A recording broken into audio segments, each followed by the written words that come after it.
A boom tube rips open over the city like a clean wound, and a spear of unfathomable black light punches the sky, while the first block of glass and steel simply ceases to exist, disappearing into a bloom of omega energy that smells of ozone and finality.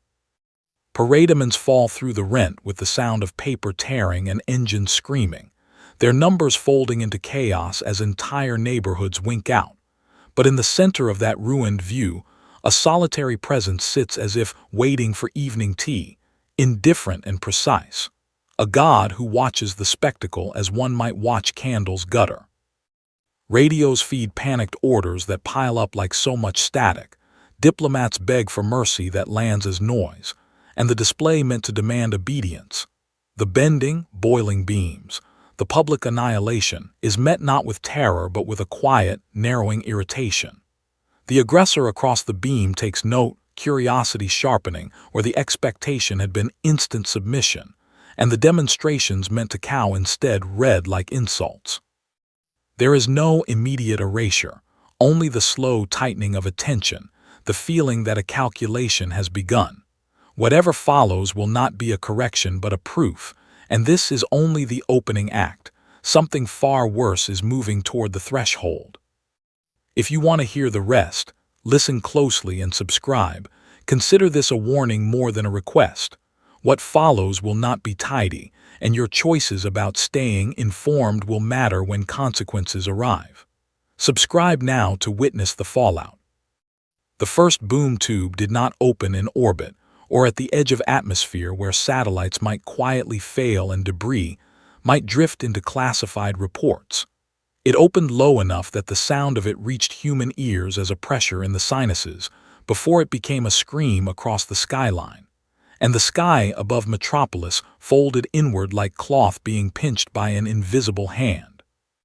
Emergency alerts cascaded across every channel that could carry them, while streaks of red-black light threaded the rupture. And with them came the first wave of parademons whose engines rattled windows loose from their frames as they poured into the airspace with mechanical discipline. Civilian evacuation began in patches that could not keep pace with the descending swarm, because whatever had arrived was not probing or scouting, but asserting presence in the most visible way possible, tearing streets open with artillery that hummed in tones that felt wrong to the bones. Within minutes, entire districts lost power not from infrastructure collapse, but from deliberate interference, a kind of technological suffocation that rolled outward from the point of entry. The Justice League responded with the efficiency of a practiced emergency, because for Superman this was a pattern he had seen before in another sky over another world, and the knowledge of what followed moved him faster than the sound barrier as he drove straight through the densest knot of parademons to break their initial formation. Batman was already redirecting city defense grids that were not designed to fight an alien invasion, but could still buy seconds with the right loadout, while Wonder Woman cut a path toward ground teams that had been pinned by weapons that disintegrated cover as if it had never existed. Reports began to confirm what the veterans feared, because the geometry of the boom tube stabilized instead of collapsing after insertion, which meant it was not a raid but a bridge, and bridges exist to move more than a single wave. The first sign that this was different from prior incursions came not from the scale of the assault, but from the communication that followed it, because the sky itself became a broadcast medium as a towering image resolved above the city in hard-edged shadow. And the voice that arrived with it was not loud but absolute in the way it cut through every other sound. Darkseid did not announce conquest as a future intention. He described it as a present condition that had merely taken time to be recognized, and his demand was framed not as a negotiation, but as the correction of an administrative error in which lesser systems had been allowed to imagine autonomy. There was no threat in the usual sense, because the destruction below served that purpose, and the message carried with it the implication that resistance would be catalogued and resolved. Far from Metropolis, in a place where the laws of mortal urgency rarely intruded, The ripple of that message brushed against a very different awareness as the planet belonging to Beerus registered a disturbance that was not quite worthy of immediate attention. The god of destruction sat with the posture of someone who had endured eons of lesser interruptions, and the sensation that reached him was categorized with the same casual dismissal as a distant supernova that would never trouble his sleep. His attendant, Wise, paused mid-motion as though tasting the change in the fabric of things, but Beerus did not so much as open an eye at first, because power signatures that announced themselves so loudly were often trying to be believed. Back in the burning grid of Metropolis, Superman collided with a Paradaman heavy unit whose armor absorbed his first strike with an unfamiliar elasticity, which forced a quick recalibration that cost precious time as the swarm adjusted its targeting priorities toward emergency vehicles. Wonder Woman's lasso dragged 3 attackers from the air in a single motion that should have created an opening for evacuation, but the space filled again, as if the invasion were a liquid being poured rather than a force being deployed. Batman's voice cut through comms with coordinates that shifted by the second, because the boom tube's perimeter was not static, but pulsing in response to something on the other side that had yet to fully emerge. The emergence began as a change in gravity that made unsecured debris drift toward the rupture instead of falling, and then the temperature dropped by degrees that made breath fog in the middle of summer, as a second signature stepped forward without haste. The Omega energy that coiled along that threshold was not a weapon yet but a promise, and when Darkseid's physical form crossed into Earth's atmosphere, the Paradaman swarm moved with the sudden precision of a machine that had received its final command.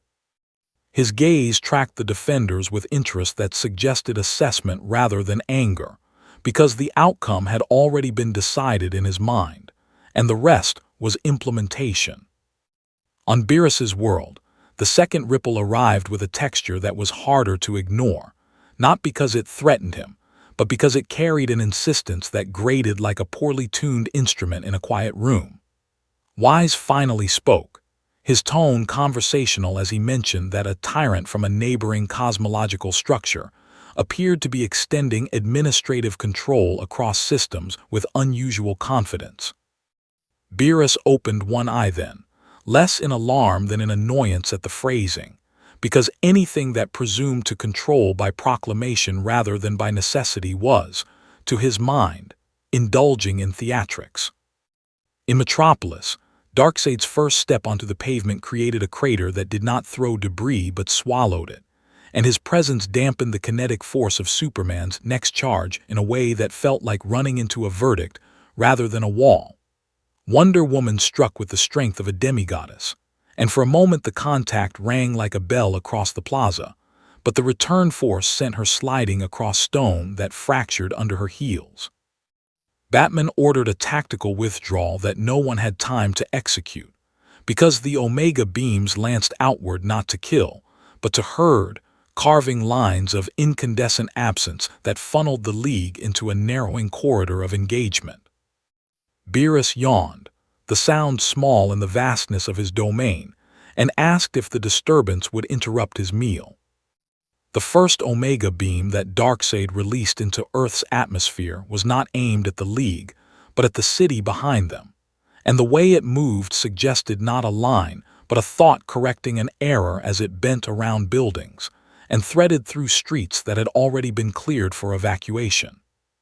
Superman saw the trajectory change in real time, and understood that the attack was not meant to eliminate defenders, but to demonstrate that defense itself was irrelevant, because the beam could be anywhere it chose to be without obeying geometry or mercy. Wonder Woman moved to intercept with the instinct of someone who had stood between armies before, and her bracers caught the edge of the blast in a flash that turned her silhouette into a shadow against the day. But the redirected force erased an entire intersection, as if the concept of infrastructure had been edited out of existence. Batman's voice in their comms lost its usual cadence as predictive models failed to produce outcomes that did not end in loss, because the invaders' objective was not territory but compliance, and the cost of refusal was being demonstrated one block at a time. Darkseid's attention shifted from the destruction to the defenders, with a patience that suggested he was waiting for the moment when resistance translated itself into surrender. And when he spoke again, it was not to threaten but to instruct, as though the League were junior officials being briefed on a policy that would now govern their world. He described a universal order that did not permit deviation, a structure in which will was a liability to be corrected rather than a virtue to be preserved, and the implication was that Earth's long history of chaos would finally be brought into alignment with something efficient. The parademons did not cheer or advance at his words. They simply adjusted their formations, as if anticipating a command that had already been issued elsewhere. Across a gulf that did not register on human instruments, the second insistence reached Beerus with enough texture to disturb the edge of his nap, because what rode along the disturbance was not merely power, but an expectation that systems would recognize and yield to it. Wise set aside his staff with a small tilt of the head that indicated interest, and he explained in his unhurried manner that a ruler from a realm called Apokolips appeared to be consolidating authority through the deployment of something referred to as Omega energy. Beerus listened without changing posture, because the description carried all the hallmarks of mortal governance extended beyond its natural limits, a bureaucracy of fear dressed up as destiny, and nothing about it suggested the clean necessity of destruction that his own office required. When the name of the anti-life equation surfaced in Wise's report as a rumored instrument of compliance that could rewrite volition at scale, Beerus did not feel dread so much as offense, because the idea that will itself might be managed by formula struck him as a crude attempt to bypass the balance that governed life and its end. He asked whether this ruler had mistaken terror for order, and Wise replied that the distinction was often lost in empires that mistook endurance for legitimacy. Beerus closed his eye again with a small huff that carried more irritation than concern, because the disturbance had begun to intrude on what he considered a reasonable quiet. On Earth, Superman drove Darkseid backward with a sequence of strikes that had staggered beings of immense power in the past. But this time, the ground gave way beneath Darkseid's heels rather than his stance, and the crater that formed absorbed the impact as though it had been instructed to do so. Wonder Woman rejoined the assault with a lunge that forced Darkseid to pivot, and for an instant there was the impression that he had been moved, but the Omega beams answered without command, snapping toward the nearest evacuation corridor and cutting off the last viable route. Batman watched the city map collapse into red zones and made a decision that tasted like defeat, because he began rerouting resources away from engagement and toward survival. Darkseid's gaze lifted as though sensing a pressure change that had nothing to do with Earth's defenders, and the way his posture adjusted suggested curiosity where there had been only expectation before. The boom tube behind him shivered not from instability, but from an external resonance that refused to harmonize with its frequency, a discordant note that came from beyond the system he had already cataloged. He spoke a single instruction to his lieutenants to maintain pressure, because something had presented itself that did not fit within the hierarchy he understood. Beerus sat up at last, not because he felt threatened, but because the disturbance had begun to insist upon recognition in a way that bordered on rudeness, and he did not appreciate interruptions that presumed urgency without earning it. Wise mentioned that diplomatic intimidation had preceded annihilation in other worlds that Apokolips had folded into its network, a pattern in which the demonstration of overwhelming force served as a prelude to demands for obedience. Beerus's ears twitched at the phrasing, because demands implied parity, and parity was not a concept he extended lightly.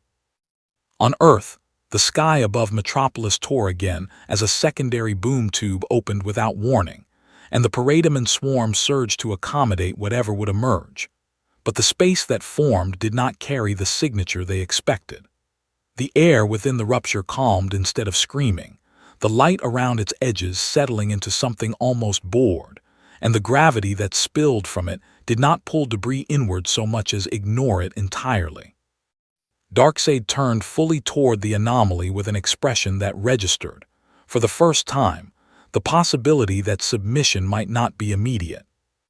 The second rupture in Metropolis did not behave like a boom tube that had been engineered for invasion logistics, because the air around it neither crackled with apocalyptic energy nor screamed under pressure, and the parademons that drifted too close to its perimeter found their flight paths bending away without understanding why. Emergency command centers across the planet registered the anomaly as a fault before they registered it as an arrival, since their models had not accounted for the possibility that an entirely different system of power might intersect the battlefield without asking permission. Within the watchtower, Batman watched readouts refuse to stabilize, because whatever had opened that space did not map to known extraterrestrial technologies or magical signatures, and its presence dampened the telemetry that normally made sense of threats. On the ground, Superman felt the pressure change in a way that reminded him of deep space rather than atmospheric turbulence, as if a gravity well had been introduced that declined to interact with matter on mortal terms. The parademons nearest the rupture began to misfire their weapons, not from sabotage but from a simple failure of targeting, because their guidance systems were calibrated for enemies that occupied the same conceptual rules as themselves. Wonder Woman saw the way their formations broke without being struck and adjusted her advance accordingly, because a new variable had entered the engagement that did not appear to favor Apokolips. From the stabilized edge of the anomaly stepped Beerus with the unhurried posture of someone who had been interrupted mid-meal and had decided, reluctantly, to investigate the source of the noise. He did not survey the destruction with outrage or compassion, because cities fell and rose in the long accounting of existence, and his office concerned itself with balance rather than preservation. Instead, his attention settled on the one presence that insisted on hierarchy through proclamation, and the faint crease between his eyes suggested irritation at the assumption that any ruler could demand obedience from a universe by spectacle alone. Above them, Darkseid regarded the newcomer not as an equal, but as an anomaly in a ledger that had otherwise been proceeding according to plan, and he spoke with the expectation that lesser authorities would recognize an administrative superior. He did not introduce himself in terms of myth but in terms of function, because in his cosmology control was the only credential that mattered, and he informed Beerus that Earth had been scheduled for integration into an order that would correct its inefficiencies. The parademons resumed their advance, as if the presence of a new witness would not alter the directive. Beerus did not bow or announce, because acknowledgement was not something he distributed on request, and the way he glanced at the swarming ranks suggested that he considered them clutter rather than opposition. A heavy unit lunged at him with a blade that had cut through reinforced alloys moments earlier, and the strike met a resistance that did not push back so much as refuse to be affected, the weapon shattering along its length without transferring momentum. Several more attackers converged in what would have overwhelmed a planetary champion, but they found their trajectories altered by a casual flick that sent them spiraling into the pavement with impacts that cratered stone. Superman hesitated in mid-flight, because the efficiency with which the swarm had been reduced did not match any ally he knew, and the lack of urgency in Beerus's movements suggested that this was not the limit of his intervention, but the minimum required to clear his immediate space. Wonder Woman's stance shifted from offense to appraisal, because whatever had arrived did not behave like a hero and did not carry the urgency of a savior, yet it was dismantling an invasion force with absent-minded precision. Batman opened a channel that he did not expect to be answered, because diplomacy with unknown gods had not been part of their contingency planning. Darkseid's Omega beams fired without preamble, not in anger but in verification, because any authority that entered his theater without invitation would be measured by the tools that had broken worlds before. The twin lances of energy curved toward Beerus with the inevitability of a sentence being completed, threading through the air with the same contempt for geometry that had made evacuation impossible minutes earlier. They struck his shoulder and chest with a brilliance that turned the nearby glass to powder, but when the light faded he remained where he had been, looking down at the scorch that had not quite formed. Beerus brushed at the place with 2 fingers as if removing lint, and the gesture carried more annoyance than surprise, because the attempt had interrupted his observation without providing useful information. He did not retaliate with Hawkeye, because erasure was a conclusion, and he had not yet decided whether this ruler warranted one. Instead, he stepped forward once, and the ground acknowledged the movement by sinking under a weight that did not register on instruments. Darkseid's gaze sharpened, curiosity displacing expectation, as he revised a calculation that had not previously included resistance at this scale. Within the watchtower, Batman's models abandoned prediction in favor of triage, because the conflict had shifted from an invasion to an interaction between powers that did not share a common framework, and the outcome would not be decided by teamwork alone. On the streets below, the parademan ranks adjusted to a new priority that had not existed when they arrived, forming a perimeter that would contain a phenomenon they did not understand. The presence of Beerus on the battlefield did not immediately halt the invasion, because Apokolipsian war doctrine did not rely on hope or morale, but on command chains that translated resistance into revised objectives. Within minutes of Darkseid's Omega beams failing to produce the expected compliance, the parademan swarm began to reorganize at a scale that forced every emergency management system in Metropolis to abandon containment strategies and shift toward evacuation corridors that no longer existed on any usable map. Power grids that had been sabotaged were now deliberately overloaded. Water mains ruptured under targeted impacts that turned streets into choking rivers, and the remaining airspace became a corridor for troop movement rather than rescue. From orbit, the watchtower tracked the emergence of additional boom tubes opening at staggered intervals across the city, not to deploy reinforcements in the traditional sense, but to distribute pressure points that would fracture any attempt at coordinated defense.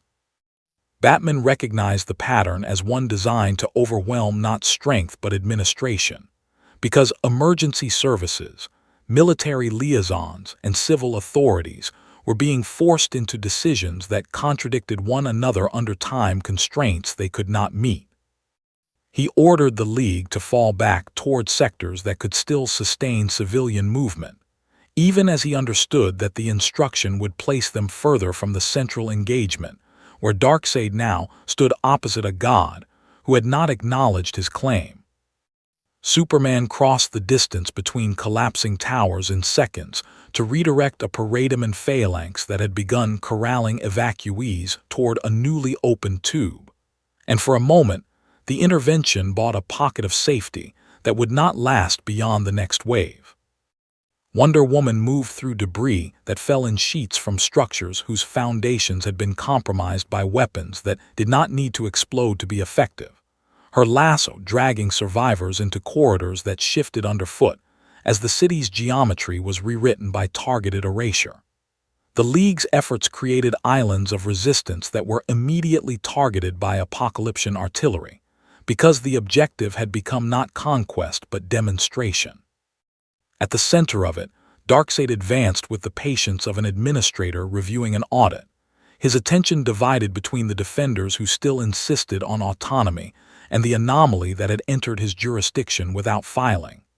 When he spoke again, it was not to threaten Beerus, but to offer him a place within the order that would soon encompass this world, a position that acknowledged power while subordinating it to a system that had endured across ages. The offer was framed as efficiency rather than respect, because in his cosmology, even gods could be integrated if their functions were useful.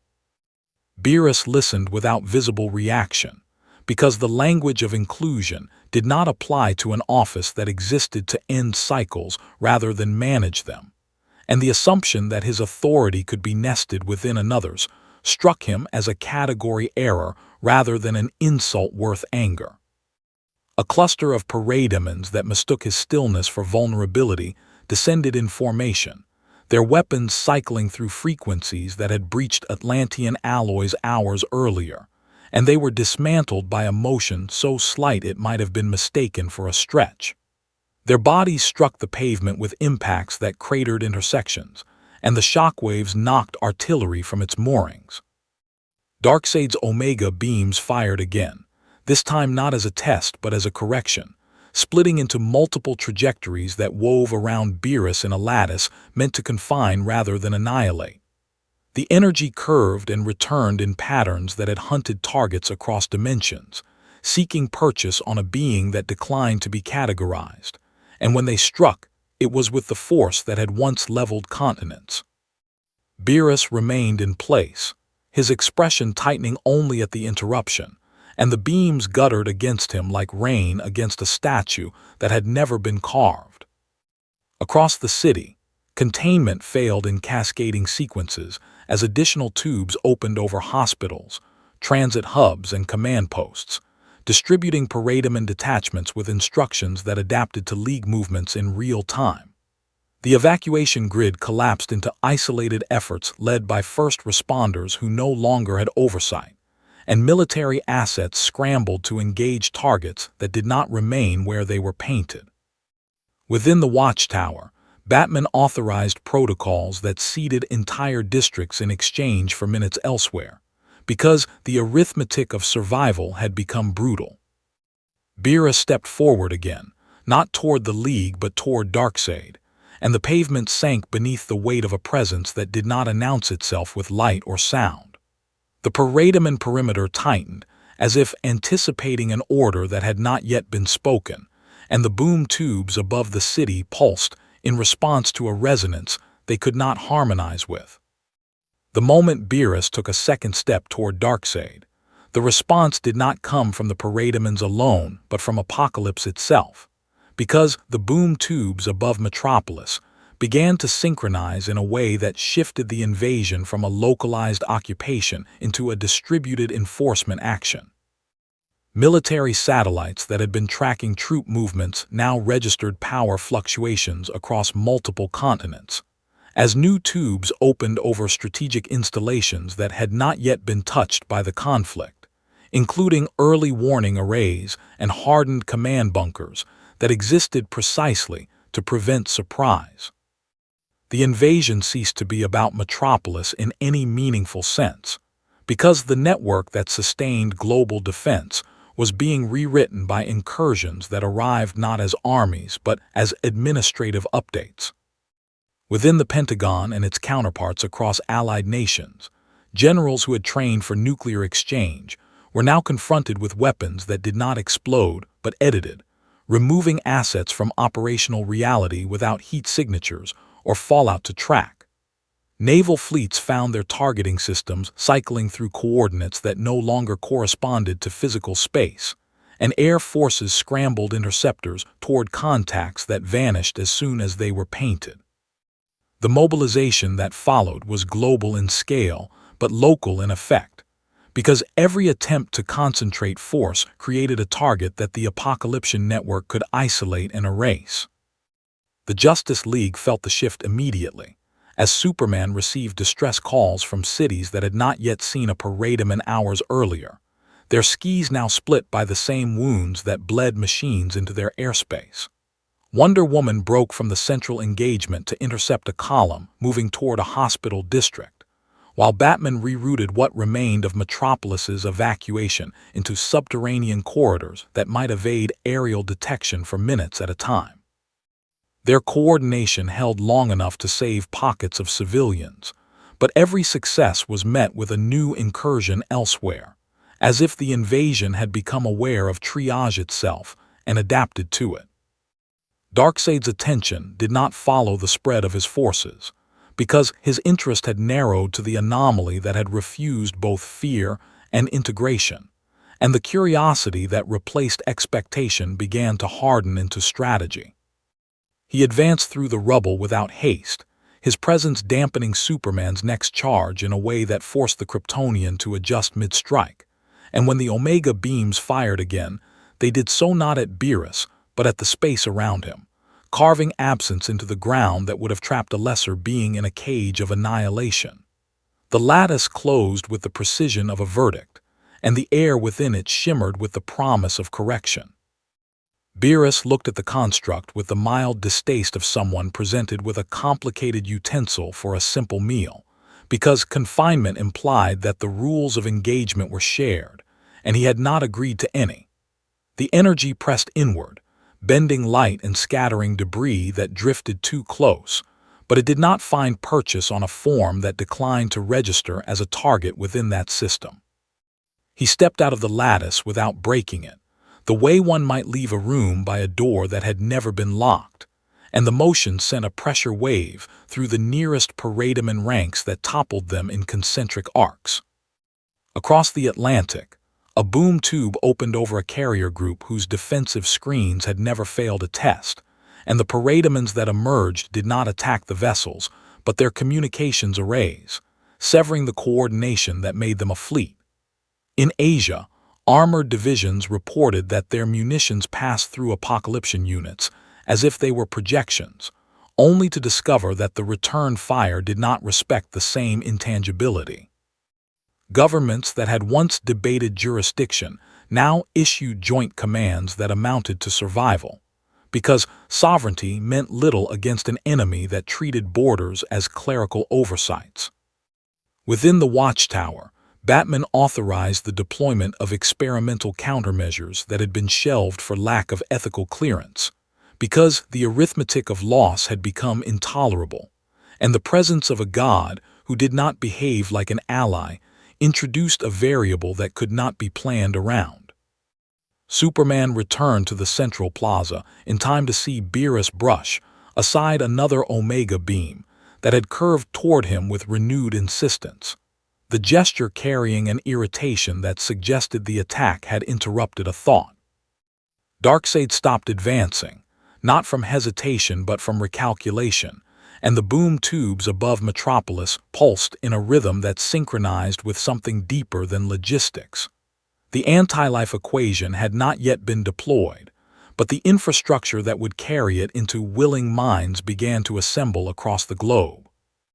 The first signs that something beyond military occupation had begun did not come from the front lines, but from the cities that had not yet been touched by parademon swarms, where power grids stabilized without explanation and communication networks cleared themselves of interference in ways that felt less like repair than compliance.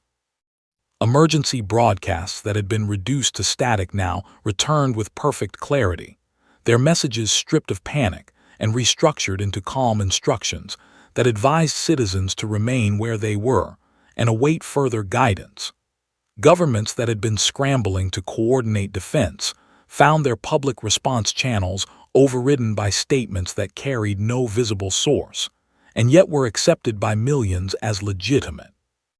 Within the Watchtower, Batman watched as the pattern resolved into something far more dangerous than artillery or troop movement, because the same infrastructure that had been compromised for invasion logistics was now being used to distribute signals that did not degrade under load. The data suggested a cascading integration of civilian systems into a network that did not require permission to function. And when he cross-referenced the transmission architecture with reports gathered from previous Apokolipsian incursions, the conclusion arrived with a weight that settled in his chest. The anti-life equation was not a weapon in the traditional sense. It was an administrative tool designed to standardize will across populations, and its deployment would not look like conquest but like relief. On the ground, Superman began to notice that evacuation corridors were emptying not because civilians had reached safety, but because they had stopped moving, their attention captured by devices that now displayed messages in languages that felt native to their thoughts. Wonder Woman attempted to break the effect by severing power to a transit hub whose screens had begun broadcasting the same symbol across every surface. But the image persisted even as the lights died, carried in whispers that moved through the crowd like a shared realization. Those who had not yet been reached by the signal described a sudden quiet among their neighbors, a settling that did not belong to shock. At the center of the plaza, Darkseid did not advance or attack, because the objective had shifted from demonstration to integration, and the boom tubes above Metropolis now pulsed with a cadence that matched the transmission network assembling across continents. The Omega beams that fired toward Beerus were no longer intended to test durability, but to occupy, curving in patterns that would keep his attention while the equation found purchase elsewhere. The beams struck with the inevitability of policy, but their light faded against a form that declined to participate. Beerus regarded the phenomenon with an irritation that deepened as the signals brushed against his awareness, not because they threatened him, but because they presumed a jurisdiction that extended into domains he governed by necessity rather than fear. The idea that what could be managed by formula read to him as a mortal attempt to bypass destruction through compliance, a bureaucratic solution to a cosmic function, and the arrogance of it was more offensive than any display of force. He did not respond with Hawkeye, because erasure would end the process without addressing the presumption that had begun it, and for now observation was sufficient. Across Europe, entire districts fell silent as emergency responders reported that crowds had begun following instructions that had not been issued by any recognized authority, their movements synchronized in ways that made evacuation orderly but purposeless. In Africa, military units found their command structures dissolving as soldiers deferred to broadcasts that promised an end to conflict in exchange for alignment, and the acceptance spread not through coercion, but through something that felt like consensus. The global defense mobilization that had begun hours earlier now fractured along lines that did not exist on maps, because will itself had become contested territory. Within the watchtower, Batman authorized counter-transmissions that attempted to introduce noise into the network, but the interference was absorbed and repurposed into redundancy that strengthened the signal. Superman returned to the plaza in time to see Beerus step through another lattice of Omega energy without acknowledging its construction, the motion sending parademons scattering as if the air had thickened around him. Darkseid's gaze followed the gesture with interest that had matured into recognition of anomaly, and the cadence of the boom tubes shifted once more as the equation's network began to extend beyond Earth's atmosphere. As the anti-life transmission network expanded beyond Earth's atmosphere, its influence began to manifest not just in human behavior, but in the operational logic of machines that had never possessed anything resembling will, because automated defense systems started rerouting themselves into standby modes that had not been authorized by any chain of command. Satellite constellations that formed the backbone of global surveillance pivoted away from boom tube signatures as if instructed to ignore them, and civilian aircraft reported autopilot corrections that placed them into holding patterns over cities that had already fallen quiet. The network was no longer asking for compliance. It was normalizing it, distributing the absence of dissent as a default condition. Within Metropolis, Superman attempted to rouse a crowd that had begun walking toward a newly opened transit corridor that led directly into a tube, their expressions calm in a way that suggested resolution rather than fear. Wonder Woman found that her voice could still reach individuals at the edge of the effect, but the moment they looked toward the nearest screen or heard the symbol whispered through a public address system, their resistance softened into agreement. The League's physical victories meant little against a process that translated destruction into relief. At the center of it all, Darkseid began a second demonstration, not by annihilating a district but by restoring power to one that had been deliberately blacked out hours earlier, the lights returning in a wave that drew cheers from those who had not yet understood the cost. Water mains that had burst under artillery fire sealed themselves, transit lines cleared without crews, and medical facilities found their inventories replenished by drones that had previously delivered munitions. The message was not subtle. Order could be granted as easily as it could be taken, and obedience would determine which version of reality prevailed. Beerus watched the restoration with a narrowing of the eyes that suggested distaste, because the manipulation of systems to induce gratitude read as a petty inversion of destruction's purpose, an attempt to purchase balance with comfort. A wing of parademons that had been redirected from civilian herding broke formation to engage him directly, their weapons cycling through configurations designed to adapt to unknown targets, and they were dismantled by a casual backhand that sent armored bodies spinning into the facades of buildings that had just been repaired. The contradiction of creation and violence occurring in the same breath did not impress him. It annoyed him. Darkseid's Omega beams adjusted again, splitting into threads that moved with the precision of surgical tools rather than hammers, tracing Beerus's outline with a patience that suggested study.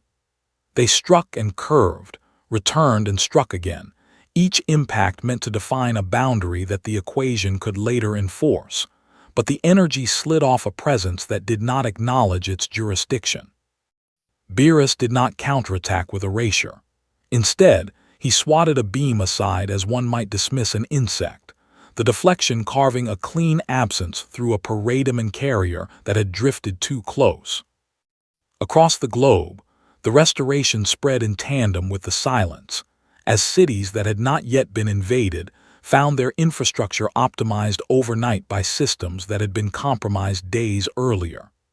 Governments received offers that were not framed as surrender, but as upgrades, promising efficiency in exchange for alignment with a network that had already proven its reach. Military leaders reported that their troops were less inclined to fire on Apokolipsian units, that had begun distributing food and medical supplies in zones that had resisted evacuation.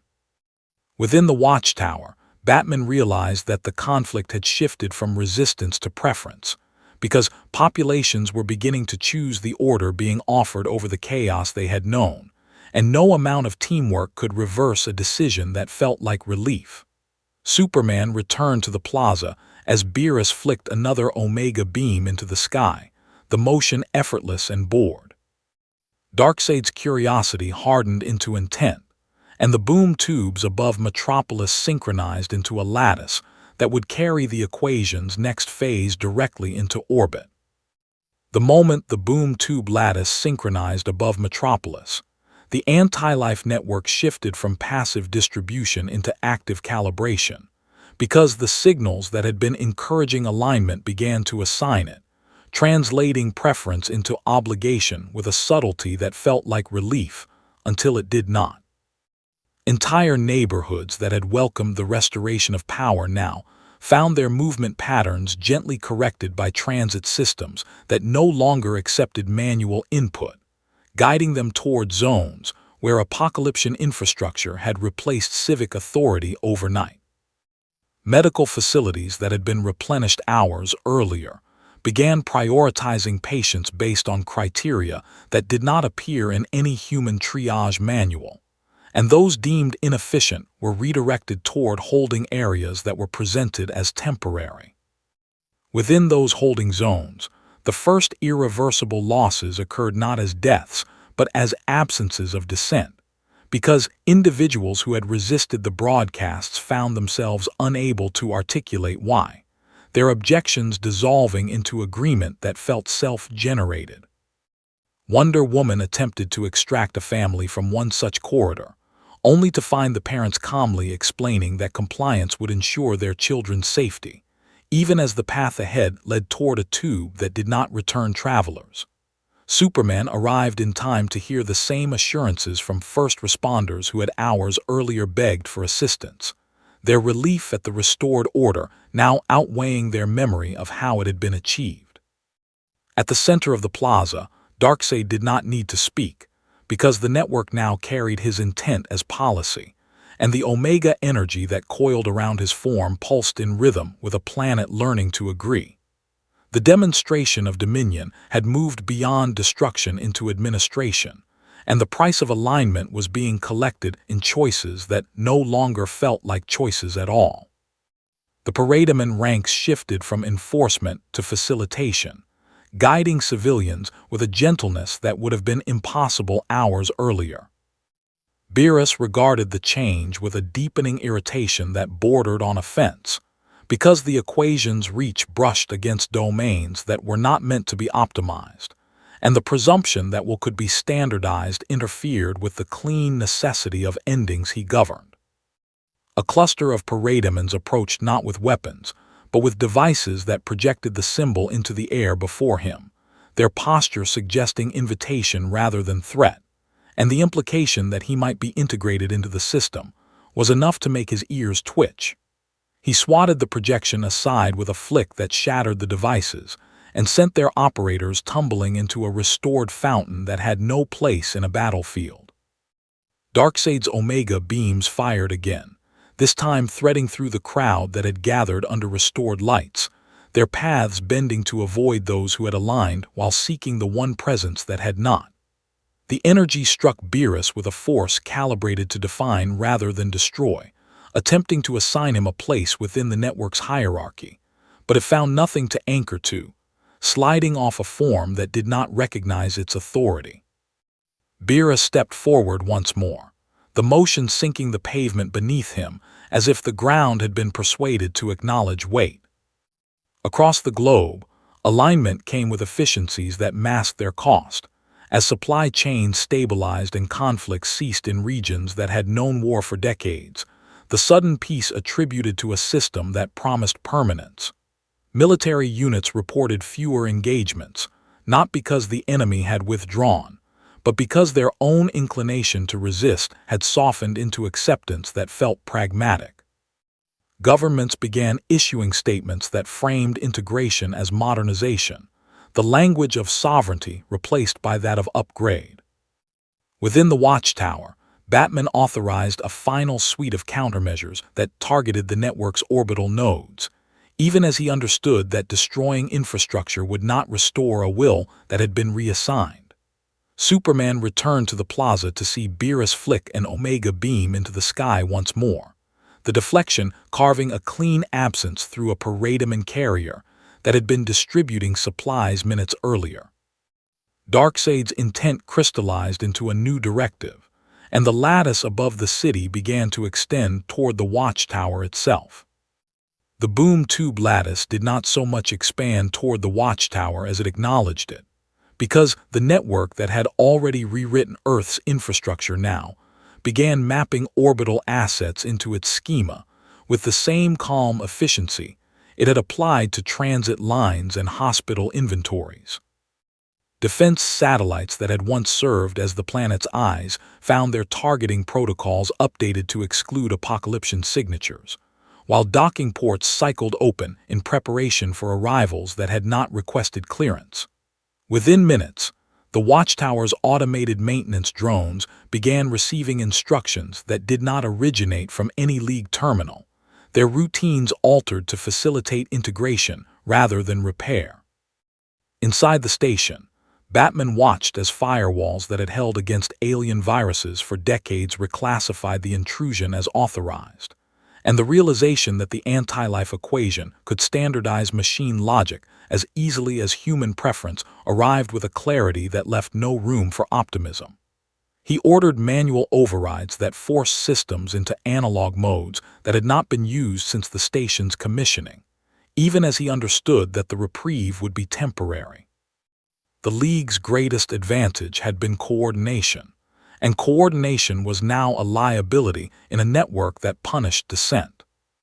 On Earth below, Superman felt the shift in gravity that accompanied Darkseid's next move, because the Omega energy that had been used to demonstrate dominion now coalesced into a field that dampened resistance at the level of intent.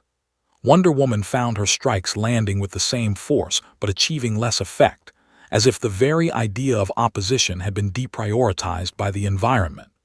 The parademons no longer needed to fire. They simply advanced through spaces that parted for them.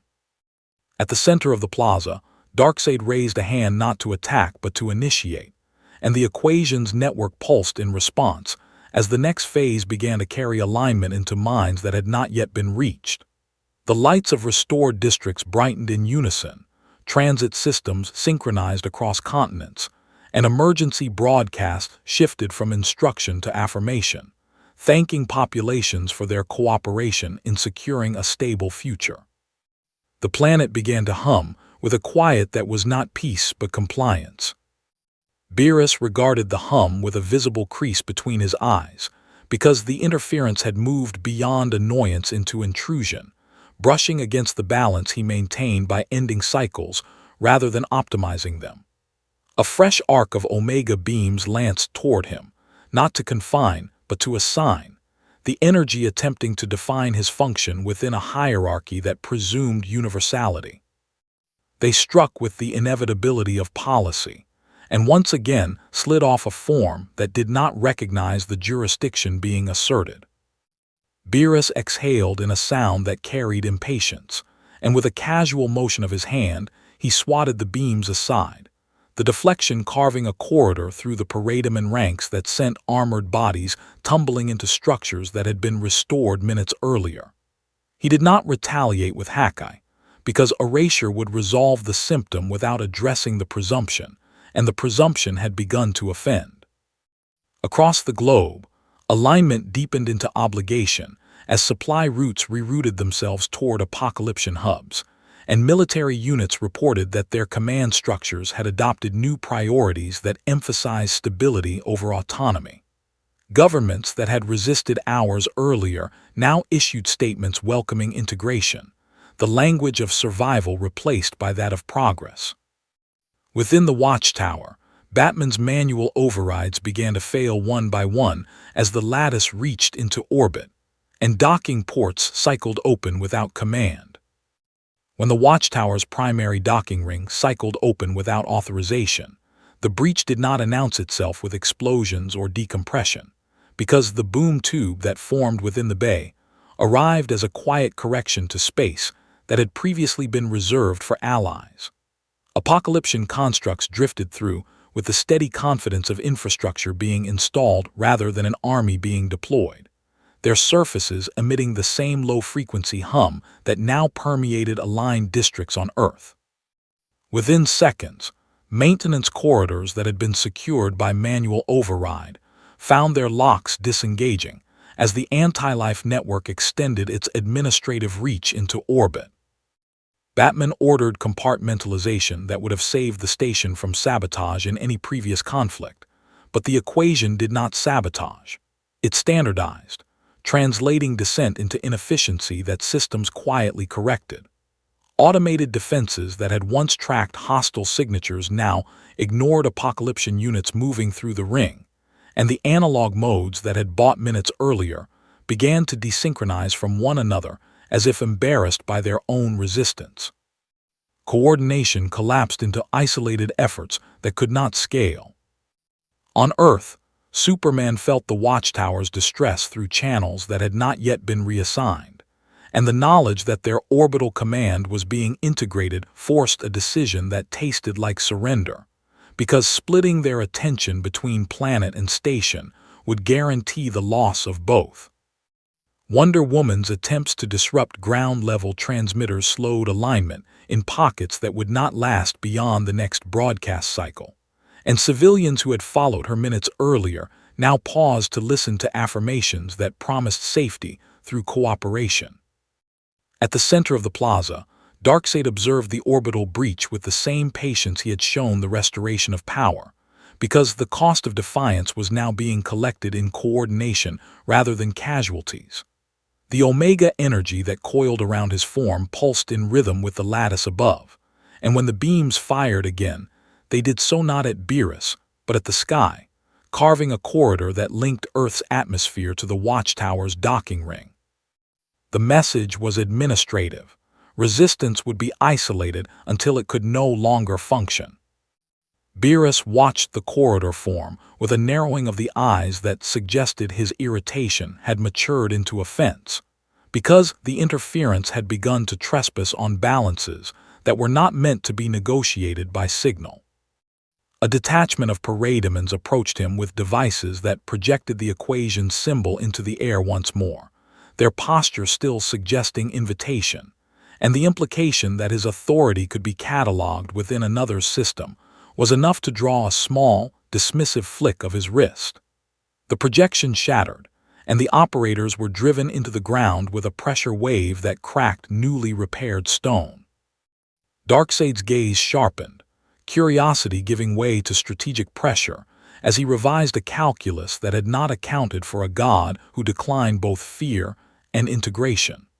Across the globe, governments that had welcomed alignment began receiving updates that reassigned their remaining military assets to infrastructure protection, the language of defense replaced by that of maintenance. Within the watchtower, analog compartments sealed themselves in a last act of autonomy as Apokolipsian units advanced through corridors that no longer registered them as hostile, and the station's central command began rerouting power toward docking systems that would facilitate full integration. The watchtower did not fall in a blaze of resistance, but in a quiet acceptance that spread from its docking ring into the command spine, because the anti-life network did not need to destroy what it could standardize.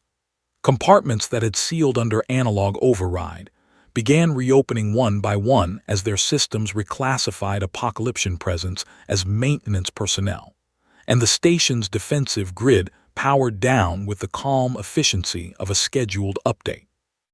Within minutes, corridors that had housed the League's greatest victories were repurposed into distribution routes for integration hardware that did not resemble weapons. Batman moved through the failing command center with the understanding that every second of manual control would now cost them coordination elsewhere, because the station's comms had begun broadcasting affirmations that praised stability in tones that made dissent feel unreasonable. He attempted to isolate the core with physical disconnects that would have severed any previous intrusion, but the network had already extended into redundancies he had not known existed, and the silence that followed was not the absence of sound but of refusal.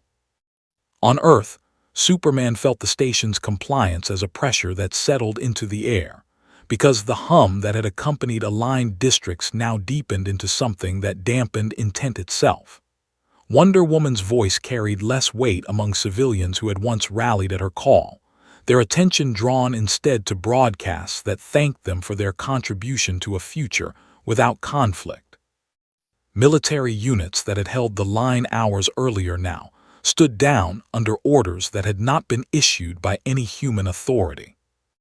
At the center of the plaza, Darkseid raised his hand once more, and the Omega energy that answered did not fire outward but upward, linking the lattice above to the watchtower's now compliant systems. The anti-life equation flowed through the corridor that had been carved minutes earlier, its reach extending into orbit with a finality that suggested permanence. The planet's resistance was no longer being overcome, it was being archived. Beerus regarded the development with a crease that had deepened into a visible scowl, because the intrusion had crossed from annoyance into trespass, touching balances that were not meant to be optimized by signal. The Omega beams lanced toward him again, their paths now informed by data gathered from repeated failures, attempting to assign a function within a hierarchy that presumed universality. They struck and curved, returned and struck again, but found no purchase on a form that did not recognize their jurisdiction. Beerus did not erase the beams. He swatted them aside with a motion that carved absence through a parademon carrier distributing supplies below, the deflection sending armored bodies tumbling into streets that had fallen quiet.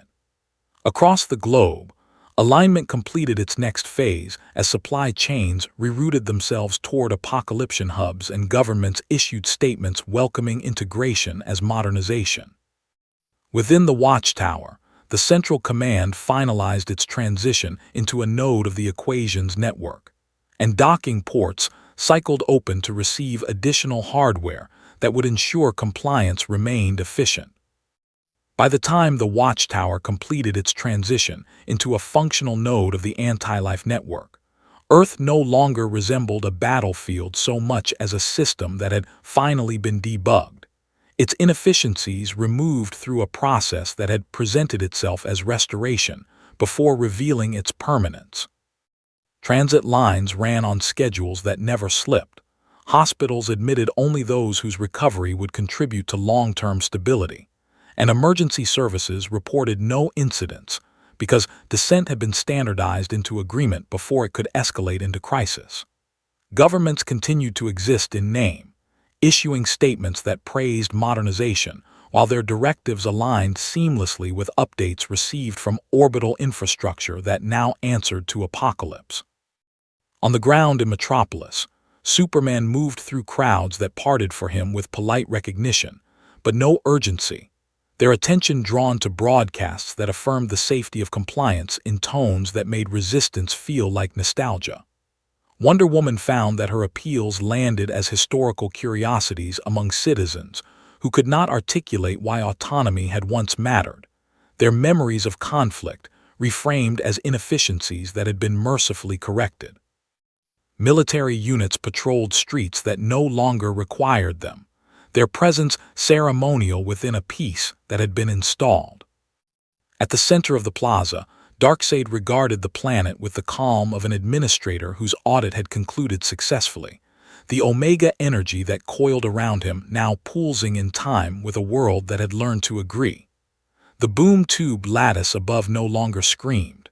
It hummed, its corridors linking Earth to a hierarchy that would ensure stability remained permanent. His gaze returned to the one presence that had refused both fear and integration, because curiosity had matured into recognition of anomaly.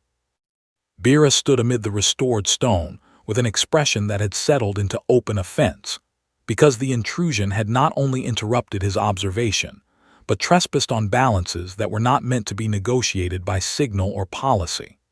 The equation's reach brushed against domains that existed beyond mortal governance, and the presumption that what could be standardized across existence struck him as a primitive attempt to enforce order through fear rather than the clean necessity of destruction. The paradigm ranks held their distance now, facilitating a peace that did not require their violence. Darkseid did not offer integration again. Instead, he expected acknowledgement because every other system had recognized the efficiency of alignment, and the anomaly before him had been measured repeatedly by tools that had broken worlds. The Omega beams fired one last time, not as a test, but as a declaration, their paths informed by every failure that had preceded this moment, attempting to assign a function within a hierarchy that presumed universality. Beerus did not move until they struck, and when they did, the light that had rewritten cities slid off a form that did not recognize its jurisdiction, guttering into nothing against a presence that governed endings rather than compliance. He exhaled once, the sound carrying centuries of irritation, and lifted a hand that had dismissed stars with less cause. Hawkeye did not arrive as a spectacle but as a correction, a quiet erasure that did not burn or explode, because destruction at this scale did not require noise. The Omega energy that had linked orbit to ground flickered and went still where it met his palm, the corridor between Earth and Apokolips collapsing into a silence that the network could not normalize. The Watchtower's hum stuttered as its new directives encountered an absence they could not classify, and across the globe, the affirmations that had guided compliance faltered mid-sentence. Darkseid did not retreat, because recognition had replaced expectation, and the world that remained would not return to what it had been. What followed was not a restoration, but a discontinuity that spread through systems which had already accepted permanence as their new condition. Because the moment Beerus allowed Hawkeye to exist within a network designed to standardize will, the equation encountered a form of absence it had never been built to reconcile. The corridors that had linked Earth to Apokolips did not explode or collapse in any dramatic fashion. They simply stopped being true in a way that made every subsequent update fail to propagate. Across orbit, The Watchtower's new directives attempted to root around the anomaly, but redundancy could not compensate for a void that erased instruction rather than contradicting it.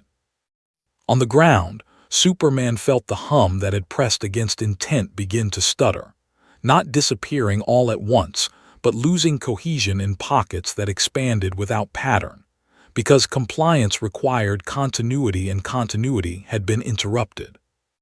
Wonder Woman watched as civilians who had moved with quiet certainty paused mid-step, their expressions shifting from calm agreement to confusion that had nowhere to settle, the relief of alignment replaced by the unease of choice returning without warning. Military patrols that had walked ceremonial routes stopped and looked to one another for orders that no longer arrived. At the center of the plaza, Darkseid regarded the absence where his Omega corridor had been with an attention that had moved beyond curiosity into strategic recognition, because the anomaly had not destroyed his system, but introduced a condition it could not administrate. The paradum and ranks did not advance, their facilitation routines encountering variables that refused to stabilize, and the boom tube lattice above the city flickered in a rhythm that no longer matched the planet below. Beerus lowered his hand with the same disinterest he might have shown after brushing dust from a sleeve, because the correction had been made not to save a world, but to remove an intrusion that presumed authority where none had been granted. The anti-life network would continue where it could, adapting to the absence as empires always did, but the world that remained would do so with a fracture that could not be optimized away. Earth would not return to chaos, nor would it remain in perfect order, and the balance between the two would now include a silence that systems could not fill. The Justice League would rebuild coordination in the gaps left by compliance, governments would relearn the inefficiencies of choice, and Apokolips would revise a calculus that had not accounted for gods who did not recognize fear as currency. The peace that had been installed was gone, but so too was the simplicity of resistance, replaced by a permanence that lay somewhere between. The world that remained would endure, not because it had been saved, but because it had been corrected in a way no one had asked for.